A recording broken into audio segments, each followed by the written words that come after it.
Udah capek? Udah. Udah lapar? Udah makan. Ya, ada yang mukanya udah capek, ada yang mukanya ada bete ya. Dari sini kelihatan semua loh Bu.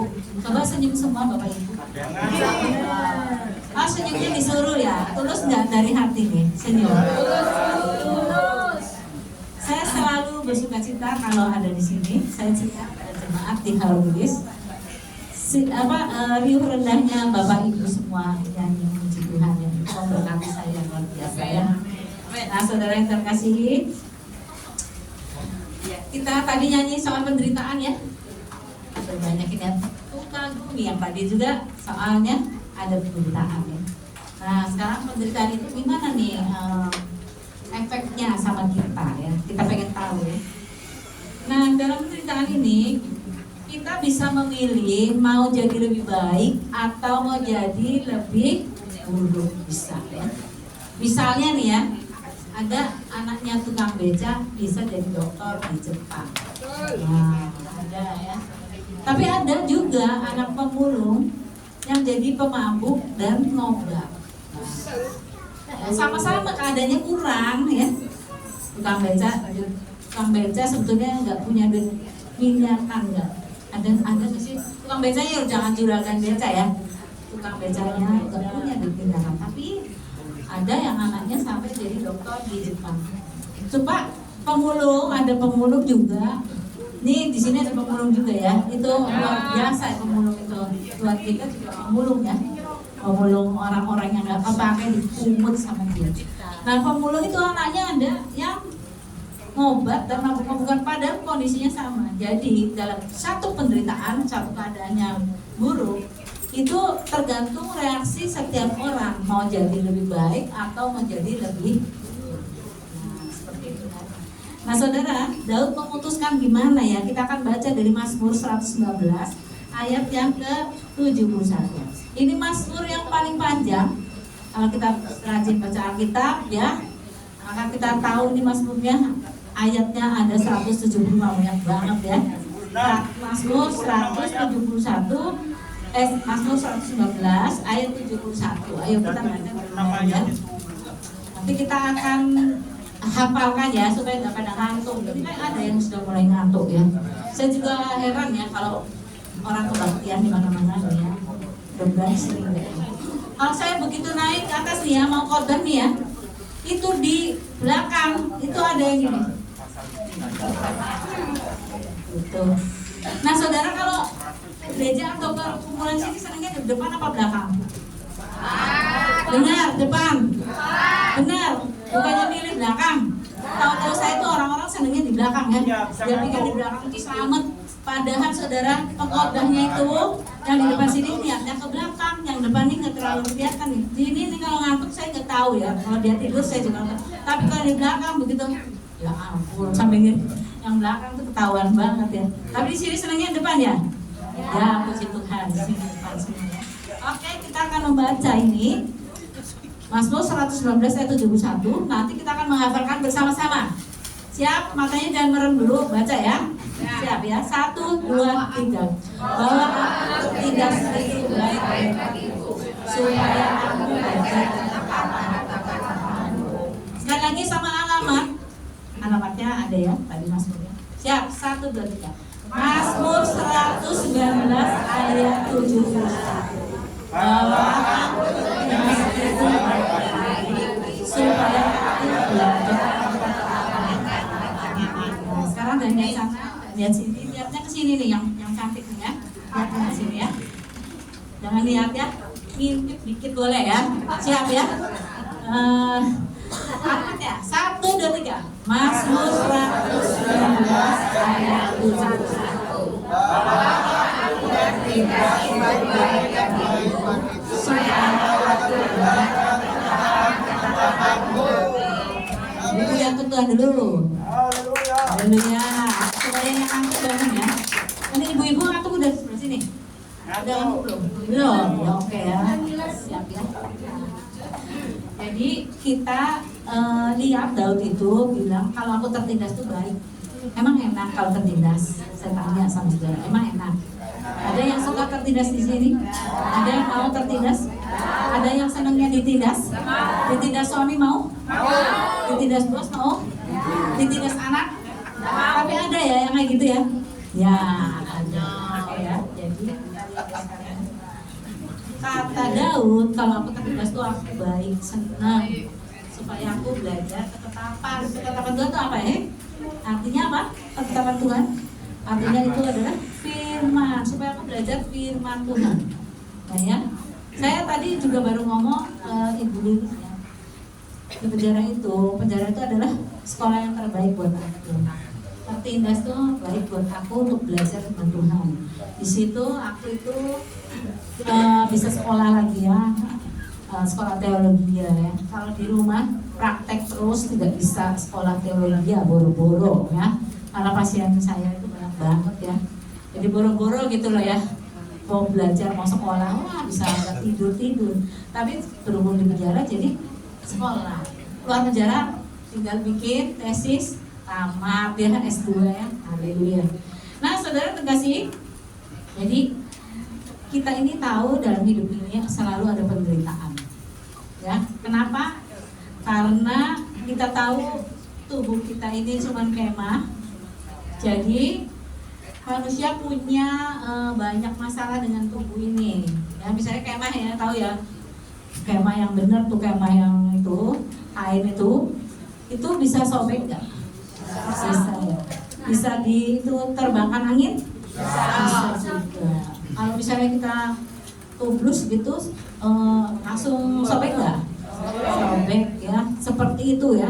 Dan itulah tubuh kita, kata firman Tuhan, kita tuh kemah saja. Makanya gampang sakit, misalnya kita kena gigit nyamuk aja Aedes aegypti, terus sakit apa?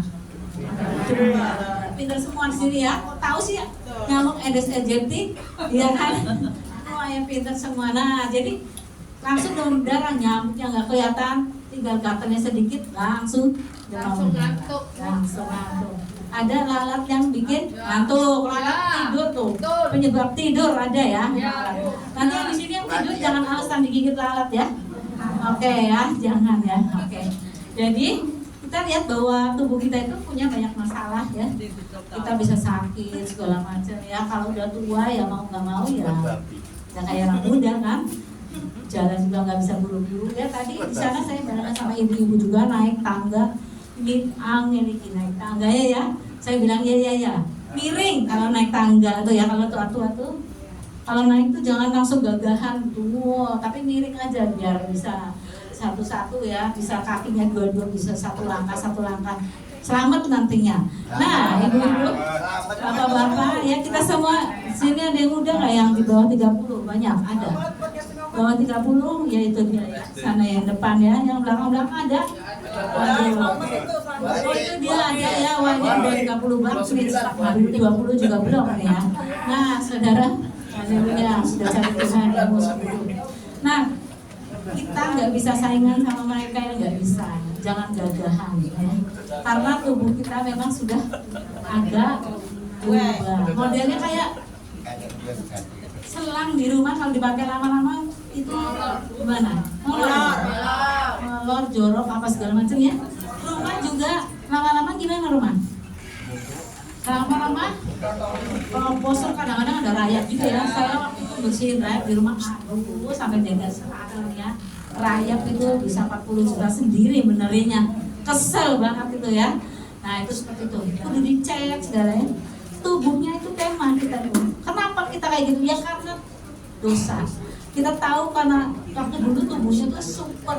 Waktu Adam dan Hawa di Firdaus tuh super banget. Pinternya juga pinter banget. Tapi sejak mereka jatuh dalam dosa, tubuhnya nggak super. Dan mereka bisa mati gara-gara nyamuk sedikit itu tadi ya. Gara-gara nyamuk cuma seekor. Nah, seperti itu tuh karena dosa, itu kutukan Tuhan terhadap kita. Kalau kita mau makan juga keringatnya gembrojos, itu namanya memenuhi firman Tuhan. Dengan berpeluh engkau memakan rezekimu. Jadi kalau Surabaya panas, haleluya. Makan sambil gembrojos, haleluya. Sesuai firman Tuhan. Itu sesuai keringat aja bisa melakukan firman Tuhan. Lah masa kita dia tahu makan kayak gitu goblok semua. Nah saudara, jadi kita semua ini banyak penderitaan. Selain tubuh kita menderita, kita juga punya banyak masalah dalam hidup ini. Ya kita mau makan tadi harus cari duit dulu. Kalau nggak cari duit jangan makan. Firman Tuhan juga bilang gitu. Kita harus rajin untuk cari duit. Ya kita punya banyak masalah keuangan, masalah keluarga, masalah dengan istri, masalah dengan suami, masalah dengan anak-anak, masalah dalam pekerjaan, masalah. Tadi ya, puji Tuhan hari ini kita banyak nyanyi soal masalah dan semuanya endingnya bagus ya, beres kabeh, benar nggak? Ya bersama Yesus beres kabeh. Biasa. Jadi saudara, gimana nih ya? Siapa sih yang bikin kita menderita sih? Sebenarnya? Nah, jadi ternyata pintar-pintar banget ya. Nanti gantian khotbah minggu depan. Jadi seperti itu ya. Jadi keinginan diri sendiri itu bikin kita berdosa. Kita punya keinginan yang enggak sampai kita. Misalnya kita ya udah tahu sakit gampang, kita melihat sambal itu kayaknya enak banget ya. Enak sambal itu luar biasa enaknya. Tadi pagi Bu Desi juga ngambil ya, juga enak sekali. Nah saya ini tuh senang sambal banget ya, seneng ya. Tapi setelah saya berusia sekarang ini ya, saya sekarang 66 ya, hampir 67. Itu sering apa ya namanya? Kalau pedes itu langsung kesel, langsung batuk. Jadi saya harus membatasi diri supaya nggak batuk di muka umum, malu ya. Waktu 3 bulan yang lalu saya dibawa ke sini, saya makan bakso di sebelah. Ya Pak, saya kesel, waduh, itu sampai bercucuran air mata sambil malu banget. Aduh, saya kesel. Kenapa dalam otak saya, kenapa saya makan sambal? Dasar rakus kamu, dasar rakus ya. Jadi saudara yang terkasih, itu kita ya seperti itu ya. Keinginan sendiri itu bikin kita menderita. Selain itu dosa bikin kita menderita. Selain itu apa lagi? Iblis juga bikin kita menderita. Iblis memang sebenarnya bikin kita menderita supaya kita itu nggak ikut Tuhan Yesus, supaya kita meragukan Tuhan Yesus. Itu iblis. Tapi ada juga dibiarkan oleh Tuhan kita menderita supaya kita diajar. Ya, diajar itu ya. Karena itu ada penderitaan, banyak penderitaan ini. Nah hari ini memang tanya penderitaan ya, jangan pada tidur ya. Penderitaan itu tidak enak banget. Nah saudara yang kasihi, kata Daud, aku tertindas itu baik banget, tertindas itu baik ya. Nah berapa saat yang lalu teman saya, saudara yang terkasihi, bapak gembala ya, itu gembala di Batu, istrinya juga mengembalakan. Itu ponakannya itu sakit ya, dia sebetulnya sakit kanker, ketahuannya di Singapura, langsung tadi 4 bulan Februari tahun yang lalu. Nah, jadi ini orang kaya. Kalau kanker tuh nggak milih, kaya mau miskin, nggak milih ya. Kalau mau sakit milih nggak? Demam berdarah, nyamuknya milih nggak? Selesai. Ini yang kaya aja supaya masuk rumah sakitnya. Ada nggak gitu? Enggak juga ya, semua nggak milih. Nah kanker juga nggak milih. Jadi dia tuh orang kaya. Saya pernah ke rumahnya itu ya, mobilnya itu ada Rolls Royce, ya. Ibu bapak dulu pasti nggak tahu ya. Sama saya nggak tahu juga, saya belum pernah naik ya. Nah itu yang gitu, ada Rolls Royce, ada apalah macam-macam lah, saya sampai nggak bisa nyebut ya. Karena itu memang hebat banget. Ada 7 orangnya, sepasang suami istri aja, nggak punya anak, tapi mereka 7 ya mobilnya. Mereka punya mobil gede itu ya, motor gede itu ada 9. Nah ya bagi dia kesini 1 ya, dijual makan kita ya, harusnya kayak gitu ya. Dan itu rumahnya mewah sekali, tapi dia ternyata kena kanker dan itu langsung sampai wafat. Nah kira-kira setahun sebelum dia kanker itu, suaminya itu ketahuan punya anak dengan perempuan. Nah, ya. Saya nggak tahu, saya nggak bilang gara-gara itu jadi kanker ya, jangan salah ya. Nah, saya nggak bilang begitu, tapi benar-benar penderitaan buat dia ya. Karena dia mereka orang kaya, harusnya mereka bisa misalnya mau bayi tabung, mau apa, tapi mereka kurang komunikasi, jadinya seperti itu. Suaminya tiba-tiba punya anak dari perempuan lain. Ini orang Kristen loh ya, bukan orang yang ini orang Kristen ya. Nah, Bapak Ibu yang terkasih, Kemudian si Kiki ini, saya sebut namanya Kiki ya, sekarang dia sudah meninggal nih, saya sebut ya. Kiki ini di bulan Februari divonis di Singapura, dia kanker payudara stadium 4. Artinya apa? Artinya dia kankernya itu sudah menjalar ke tulang, sudah menjalar ke paru-paru, sudah menjalar ke ginjal, sudah menjalar ke hatinya. Wah, itu sudah keren tuh. Jadi memang hidupnya paling ya 7-8 bulanan ya, seperti itu menurut dokter. Nah, tapi Kiki ini tidak mau diobati, tidak mau. Dia tidak mau kemo, dia tidak mau diambil apanya, pokoknya dia tidak mau. Dia cuma minum obat Cina saja. Dan dia apa? Dia tidak mau orang lain tahu. Nah, ini karena tantenya dia itu ibu gembala, jadi dia yang sering nelpon saya, ini Kiki kayak gini, ini Kiki. Tapi saya juga tidak boleh cerita ke orang-orang lain, ini bukan gosip ya. Jadi saya nggak boleh tahu gosip gitu ya, udah ya. Nggak boleh ngomong-ngomong ke orang lain. Terus apa yang dikerjakan oleh Kiki ini sekarang? Dia lebih aktif untuk melayani Tuhan waktu itu, luar biasa. Dengan sakitnya dia lebih aktif. Orang lain tidak ada yang tahu. Makanya ketika dia mati, meninggal kemarin ya, baru 2 minggu yang lalu, itu orang-orang kaget, kok bisa sehat-sehat sakit, tiba-tiba sehat-sehat kok meninggal, kok bisa seperti itu, kok bisa seperti itu. Banyak yang datang itu ya, yang karangan bunganya ya, namanya juga orang kaya ya, dia bosnya Ngobdul di Bandung itu. Kalau ada kafe-kafe namanya Ngobdul itu banyak banget, itu punya dia. Kemudian itu Mall King itu ya, yang di daerah Otista itu punyanya dia juga, punya suaminya punya jual beli mobil tadi ya.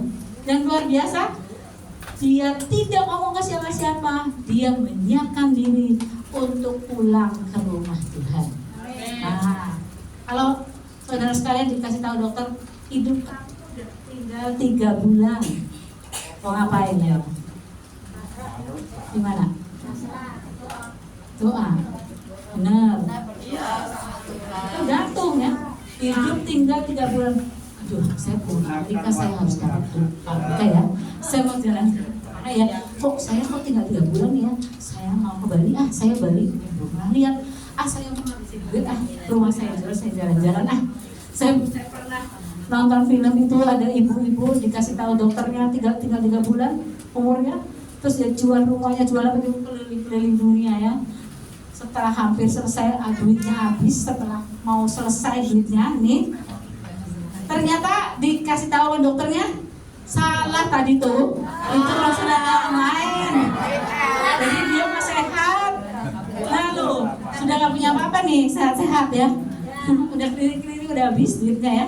Nah, jadi saudara, kalau kita yang dikasih tahu, kamu tinggal 3 bulan atau 6 bulan, gimana? Apa kita jadi lebih baik? Atau kita bilang, Tuhan 3 bulan lagi, berarti saya bisa ngeluyur dulu ya, 2 bulan, jalan-jalan mana-mana, jangan ke gereja dulu, nanti kurang sebulan kan, hampir sebulan lagi kan saya mati kan, nah itu saya baru rajin. Ada orang yang kayak gitu, benar, karena waktunya sudah tinggal 3 bulan. Tapi ada yang memang tinggal 3 bulan benar-benar Tuhan, berdoa, terus melayani Tuhan seperti si Kiki ini ya, seperti itu.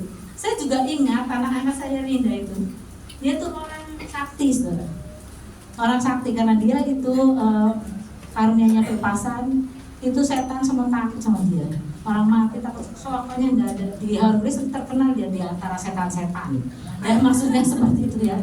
Kalau di Bandung juga seperti itu, nggak ada yang lainnya. Tapi dia kena kanker payudara. Dan dia memang sudah pulang juga. Dan saya juga tidak pernah lihat dia mengeluh. Cuma dia tidak mau ditilik oleh siapapun. Dia kemo, dia tidak mau ditilik siapapun. Mungkin saya nggak tahu isi hatinya ya. Mungkin dia berpikir biasanya kalau kemana-mana gagah perkasa ya dong. Sekarang sakit gitu ya. Dia tidak mau dibelas kasihan, tidak mau ditilik. Nah seperti itu. Dan dia sama Tuhan memang ya, pertamanya saya lihat agak bagaimana ya, dia orang sakti tapi kok doain diri sendiri gak bisa. Coba gimana saudara? Kalau doain orang lain sembuh, doain orang lain setan pada keluar, gak ada satu yang bisa ngalahin dia. Tapi giliran dia sakit sendiri, boro-boro sembuh.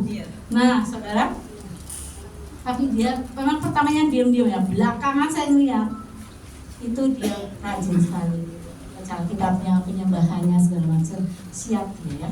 Dan ketika dia meninggal, saya bilang, Tuhan, saya dilihatin dong orangnya lagi di mana ya.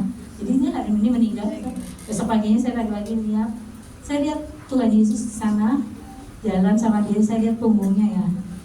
Nah, luar biasa. Berarti sudah Tuhan Yesus. Amin, senang ya.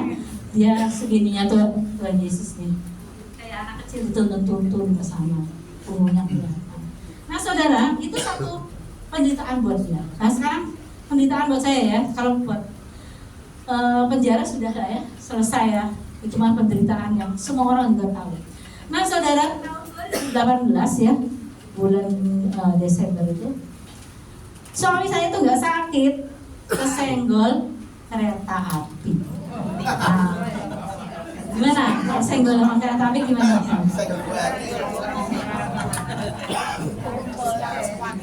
Senggol kereta api, jadi gimana nih ya? Kalau senggolan masing-masing paling apa? Senggol panas nggak apa-apa ya. Kalau kesenggol mobil udah mulai babak bunyi ya. Kesenggol kereta api itu salahnya sendiri di Haurulis. Karena dia udah mulai jalan ngikuti orang muda, mungkin matanya kurang jelas dulu ya. Suami saya waktu itu umurnya udah 73 ya. Dia sama saya beda 13 tahun ya. Nah, dia ini palangnya belum ngangkat, dianya sudah jalan. Nah, ternyata keretanya ada kereta kedua. Jadi dia kena kereta kedua. Memang ada anak muda dua di depannya selamat, dia di belakangnya. Selamat ada ya di sini. Pak Selamat tadi lagi tengah. Nah, saudara, jadi seperti itu ya. Senggol kereta. Nah, waktu itu saya nggak ada di Haurulis. Saya lagi ada di Tasik, lagi ngelamar buat ini pengerjanya saya yang ngelamar cewek di sana buat pekerjanya. Saya tadinya mau pergi sama suami saya, tapi suami saya agak gantung, jadi mau tidur aja ya udah ya. Jadi dia di rumah, saya yang ngelamar ke sana. Jadi saya ini ya setengah jam sebelum dia kesenggol itu masih teleponan. Gara-garanya itu gara-gara ada ayam goreng enak di Haurulis itu. Anak saya itu kalau mau pulang itu pesen ayam goreng, itu selalu pengen ayam goreng, namanya ayam goreng agak ya. Jadi anak saya itu naik kereta sedang dalam perjalanan pulang. Dan saya telepon si abang itu, kalau ngomong dilalah nggak diangkat. Biasanya kalau saya pesan, Ci, anu beres. Ini kok nggak diangkat-angkat lah. Jadi aku telepon sama suami aku bilang, Pak, kamu sehat nggak? Gimana sih? Itu loh, ayam gorengnya tuh nggak, atau namanya nggak angkat itu si abangnya. Mau beliin nggak? Ya udah, demi anak kan, bapak-bapak, ibu-ibu bener nggak? Kalau anaknya ya. Jadi dia keluar, dia nanti aku beliin ke sana. Nah itu ayam goreng abang itu di seberang rel kereta ya. Kami sebelah sini seberang rel kereta. Itu juga masih ketemu orang-orang Haurulis. Kami dari dulu sih kampung, jadi semuanya pada tahu. Sebentarnya lagi dia udah nggak ada. Jadi kesenggol kereta, dia bukannya remek, enggak, badannya masih, tapi dia terlontar dari kereta, kepalanya ini kayaknya kena besi yang kereta kan ada ya di stasiun satu kereta ada besi-besi yang suka berdiri gitu, dan mungkin itu terkena, jadi ini otaknya sampai keluar gitu ya. Jadi setelah badannya tapi utuh. Nah, terus saya 5 menit dia meninggal itu sudah ada itu fotonya di apa namanya? Di mana? Di Facebook ya? Di mana? Di apa namanya? Kalau internet apa namanya? Di medsos pokoknya ya. Saya lihat iya benar bajunya suami saya. Dan luar biasanya Tuhan kasih ada jemaat juga pas lagi nyebrang-nyebrang di situ, jadi bisa nolongin ya. Dan jemaat yang di Haurulis sana juga nolongin. Saya waktu itu nggak bisa nangis gitu. Bapak-bapak saya ya. Saya diam aja, saya ingat orang tua saya juga kecelakaan, tapi mereka naik mobil, dua-duanya meninggal seketika sebelum saya menikah ya, kira-kira kurang sebulan setengah waktu itu. Jadi saya ingat, wah waktu itu saya juga nggak bisa nangis. Saya ini orangnya kayak gitulah ya, memang seperti itu. Sama orang Haurulis di Paido, kan ngomongnya di Paido ya, masa suaminya meninggal ini kok nggak nangis, nggak apa loh. Saya ini jaim juga karena saya juga megang jemaat ya. Masa saya nangis di depan mereka? Maunya orang Haurulis tuh suaminya meninggal tuh saya tuh nangis sampai guling-guling. Tapi saya nggak nangis. nangis. Saya diam aja, saya bersyukur. Nah, apalagi di jalan saya nggak bisa nangis, malah saya mikir-mikir nih gimana. Karena dibawa ke puskesmas, kan ada yang sobek segala, itu gimana nih, sobek kan tuh harus dijahit ya. Puskesmas tidak mau jahit, jadi saya panggil anak buah saya dari puskesmas. Saya bilang, tolonglah ini beresin si bapak. Jadi dia yang beresin, saya datang ke Hercules, dia sudah rapi. Waktu itu 7 jam setelah kejadian itu saya baru nyampe di Hercules, karena Tasikmalaya itu jauh dari Hercules. Nah saudara terkasih, buat saya itu satu penderitaan. Buat saya itu berat. Orang-orang sih lihatnya kayaknya ini istri ngaco ini ya, suaminya meninggal kok nggak ada tangisan sama sekali.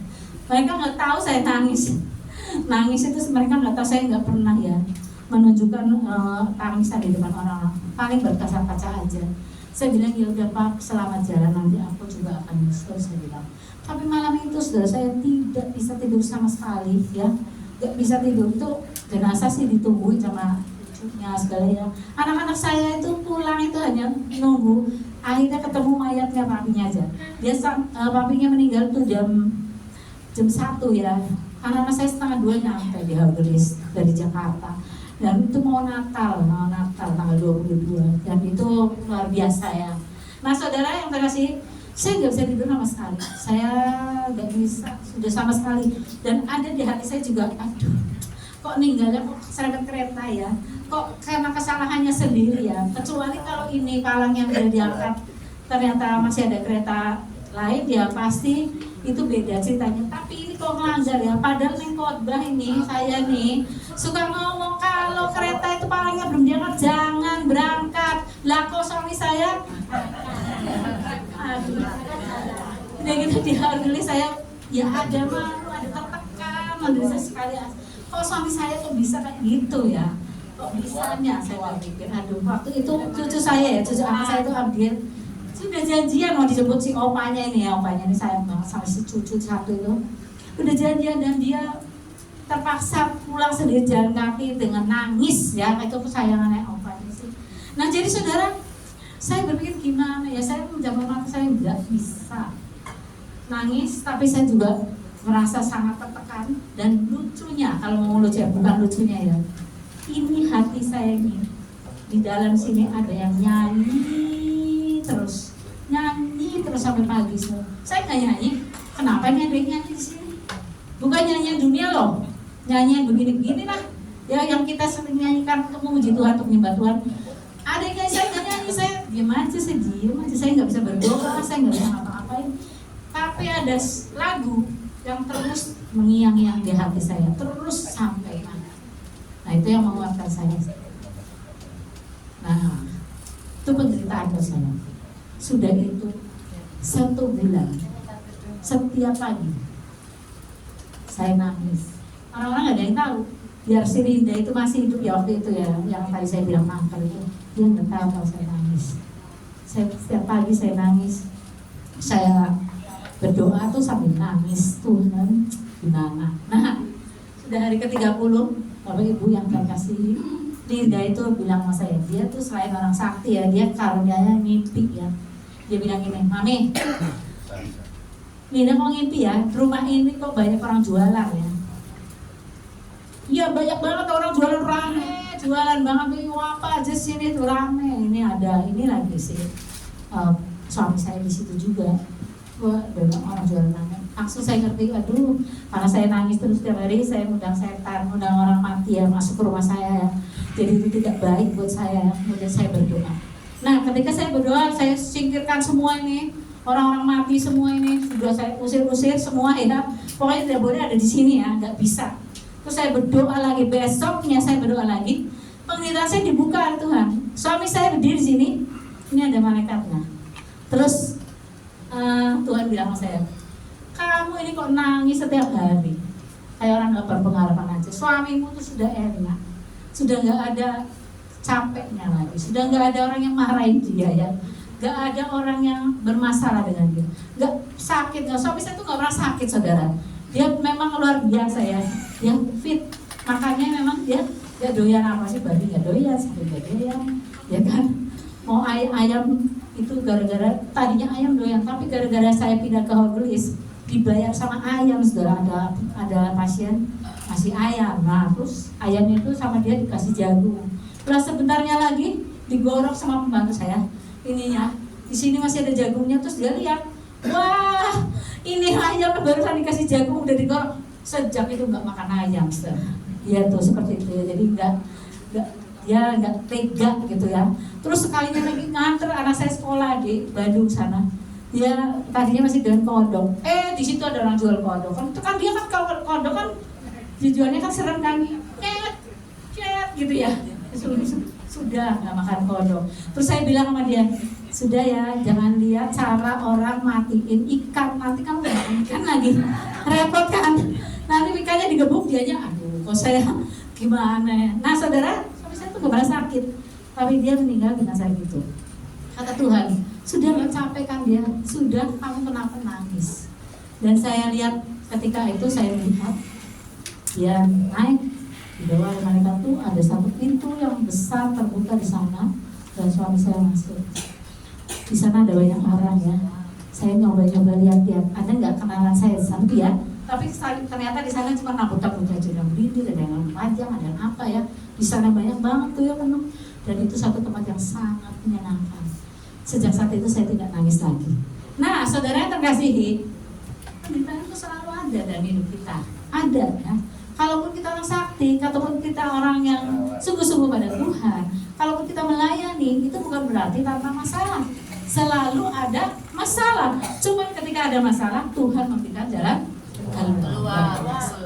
Kita kadang-kadang bermasalah dengan siapa lagi? Dengan orang-orang yang kita, kok itu orang tuh kok orangnya hebat, orangnya nggak pernah ke gereja kok tambah kaya. Itu orang itu kok hebat sekali ya, nggak pernah kenal Tuhan, malah ateis, tapi kok dia kayaknya hidupnya enak banget. Dan kita seringkali iri hati terhadap mereka. Jadi saudara, tadi saya bilang ya, tadi lagunya apa ya? Tadi saya bilang itu Mazmur 73 ya, penjabaran Mazmur 73. Bagaimana kalau kita baca ya Mazmur 73 itu? Oke, kita lihat Mazmur 73 ayat yang ke-25. Mazmur 73. Ini udah apa belum nih? Kalau belum apa kita hafalin lagi ya. Yang ini ya. Nah sekarang kita baca ini. Oke, Mazmur 73 ayat yang ke-25. Ya, nanti sampai dengan 26 ya. Kita baca bareng-bareng 1, 2, 3. Siapa gerangan ada padaku di surga selain Engkau? Selain Engkau tidak ada yang kuingini di bumi. 26 ya. Sekalipun dagingku dan hatiku habis gunung batu. Itu ada lagunya ya. Nanti kita nyanyikan lagu nanti ya. Itu lagu kesayangan saya juga. Nah ibu-ibu, bapak-bapak yang Tuhan kasihi, sekalipun dagingku dan hatiku habis lenyap, artinya apa sih kalau dagingnya sama hatinya lenyap itu apa? Ya matilah. Kalau orang gak ada dagingnya, orang jalan-jalan apa? Ya kan, kalau hatinya kita lenyap itu, ya berarti kan hati lenyap ya berarti mati lah ya. Jadi mau baca gini, sekalipun saya mati, gunung batu dan bagian aku tetap Allah. Tetap Allah, tetap Allah ya, tetap Allah. Sekalipun dagingku dan hatiku habis lenyap, sekalipun aku mati, aku cuma punya satu, Tuhan milikku. Nah Bapak Ibu yang terkasihi, kalau dalam penderitaan harusnya kita ingat bahwa begini ya, semua ada penderitaan di dunia ini, kita ngerti. Semua orang punya masalah. Jangan dipikir kayak Ibu Gembala mungkin nggak punya masalah, kayaknya senang-senang cantik-cantik. Punya ya Bu ya? Punya ya, saya juga punya. Ibu Desi punya masalah juga, pasti ya. Walaupun nggak war-war ya, nggak untuk gosip. Tapi setiap orang punya masalah. Mungkin kita sering bilang, aduh saya seperti ini, saya seringkali kita iri hati pada orang yang kaya sukses dan seterusnya. Tapi mau sukses mau enggak, mati itu tidak dibawa kemana-mana ya. Tidak ada satupun orang mati itu bawa kancing aja, bawa ada enggak? Ini kancing nanti saya kalau mati saya dibawa ya, ada enggak gitu? Kalaupun dipesan mau dibawa juga kesananya enggak bawa kancing, karena memang dia tidak bisa apa-apa. Seperti yang kita cerita, seperti Alexander Agung itu penguasa yang dunia ini, dia mati waktu itu, dia bikin peti mati, tangannya pinggirnya dikasih lubang supaya tangannya keluar. Ada nggak di sini yang mati kalau mati cita-citanya tuh peti mati, pinggirnya bolong, tangannya. Kalau mati orangnya gimana kudunya? Gitu ya. Ini tangannya gitu. Maksudnya apa nih ya? Maksudnya apa nih? Harus tahu. Biarpun dia penguasa dunia, mati nggak bawa apa-apa. Jadi harta kita apa? Ya cuma Tuhan. Selain Tuhan tidak ada harta kita. Tadi dibilang kalau sama Tuhan beres, jangan nyanyi doang ya. Saya sering kali bilang ya, ibu yang berkasih. Saya senang di sini ya, nyanyinya ramai sekali kayak gitu. Tapi nyanyinya keluar dari hati enggak? Atau karena pengen aja kayak gitu ya? Ada orang yang nyanyi itu mulutnya nyanyi, hatinya enggak. Ada yang mulutnya nyanyi, matanya bilang pikirannya tuh karena dari lagunya udah hafal ya di sini ya. Di rumah nanti siang makan apa ya, itu gosong gitu.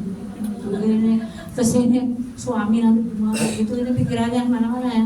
Nah saudara, kalau dari surga, kalau saudara nyanyi kayak gitu dari surga, Tuhan lihat ini ngomong apa sih Janiki ya, yang ini nih nggak ada suaranya ya. Kalau kita nyanyi dengan hati, sebab Allah itu roh, dia mendengar roh kita menyanyi. Kalau kita nyanyi dengan hati, baru di sana tuh kedengaran suaranya, pujian itu kedengeran sama Tuhan. Jadi kalau nyanyi itu jangan mulutnya aja, jangan kita berbohong sama Tuhan, jangan kita bilang puji Kau Yesus, baru pikirannya wah nanti saya itu anak saya belum ada yang jemput, bagaimana ini. Itu namanya bilang cinta tapi bohong. Jangan kita suka bohong kepada Tuhan. Mari kita sungguh-sungguh, sebab hanya dia milik kita sampai kapanpun juga. Kalau kita mati di dalam dia menjadi harta kita yang luar biasa. Amin. Jadi penderitaan apapun Bapak Ibu yang mengasihi, yang datang pada kita, jangan takut. Seperti Daud bilang tadi apa? Ayo baca yang tadi, jangan jangan ditayangin sini, coba ingat Pak. Mazmur tadi berapa? Mazmur berapa? 119 ya. Ayat berapa? Ayo ngomong 1, 2, 3. Mazmur 119 ayat 7.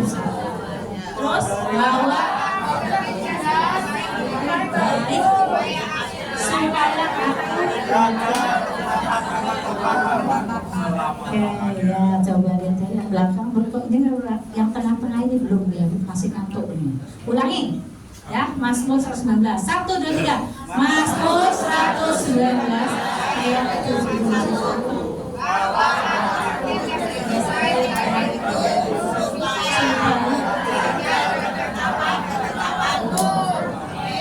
Kalau belajar ketetapan Tuhan ada untungnya enggak? Kalau belajar firman Tuhan ada untungnya enggak? Ada.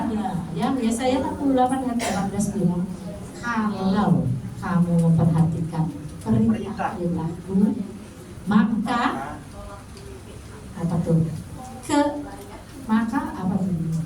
Maka kebahagiaan itu akan seperti sungai yang tak pernah kering, dan damai sejahtera seperti gelombang laut yang tidak pernah berhenti. Kita bahagia damai sejahtera itu di dalam Tuhan. Ada toko namanya toko damai, tapi tidak jual damai. Ya kan? Toko namanya bahagia, nggak jual. Kita ke situ beli bahagianya apa? Nggak ada.